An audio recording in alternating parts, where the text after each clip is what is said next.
Hi, I'm Dr. Vinodha V. I'm a clinical physiotherapist and advanced certified lactation professional at KIMS Cuddles, Kondapur. Today we will be discussing about what should you do when your baby refuses to take breast milk at a scheduled time. Moms get lot of differing information regarding when to feed the baby. Sometimes they are asked to feed every 2 hourly, sometimes 3 hourly, sometimes 8 to 12 feeds in 24 hours. They are confused whether it should be a scheduled feed or should they feed their baby on demand. So what are scheduled feeds and what is feeding the baby on demand? On demand feeding means you are feeding the baby on cues of the baby. That is baby led feeding and responsive feeding. That means you are following the cues of the baby. Cues of the baby like when the baby is turning the head to the side to take the breast, slurping the lips, and maybe putting the fingers in the mouth. So these are early hunger cues and moms feed their babies when the hunger cues are observed. And when the baby cries, it is a very late cue.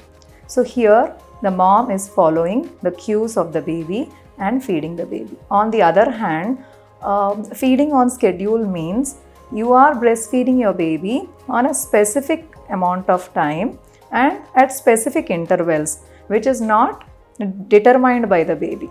So among these two, whether to feed on demand or to feed the baby on schedule, if you ask me what is the best, I would say feeding the baby on demand is always the best.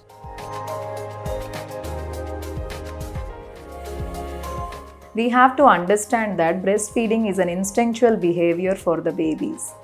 They do feel hungry whenever there is a need for nutritional or calorie requirement in the body of the baby for their growth and development. And as the mom feeds the baby on cues, there is a healthy breast milk supply maintained. So your body would understand how much amount of milk to be produced to meet the needs of the baby. On the other hand, when you are doing scheduled feed, what happens? This natural process is getting disturbed. No matter what, sometimes it is worrying mothers whether their baby is getting enough or not, or they're worried what should be done if a feed is missed. The first thing to do is to observe the reasons. One of the reasons is babies may not be hungry at that point of time, or the latch may not be good. There are many other reasons, like there is pain. Pain may be due to teething, due to thrush, due to ear infection, cold sore, or soreness from vaccination. It could also be stress for the baby or distraction for the baby. Stress can be from overstimulation, stress can be from delayed feeds, or if the mother is not being available with the baby for a long time. Sometimes babies are too distracted to breastfeed.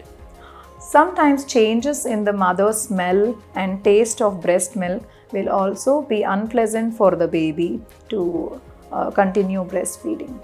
There might be low milk supply because the mom has been supplying formula or using pacifier from a long time.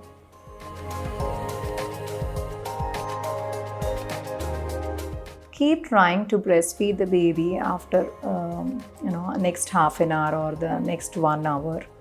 Try to feed the baby when the baby is sleepy.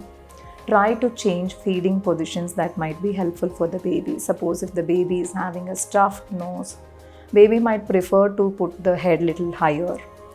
Try to spend time with the baby skin to skin. That will help the baby to again reconnect and do breastfeeding. Try to take a warm shower along with the baby and try to feed the baby over there when you are bathing together.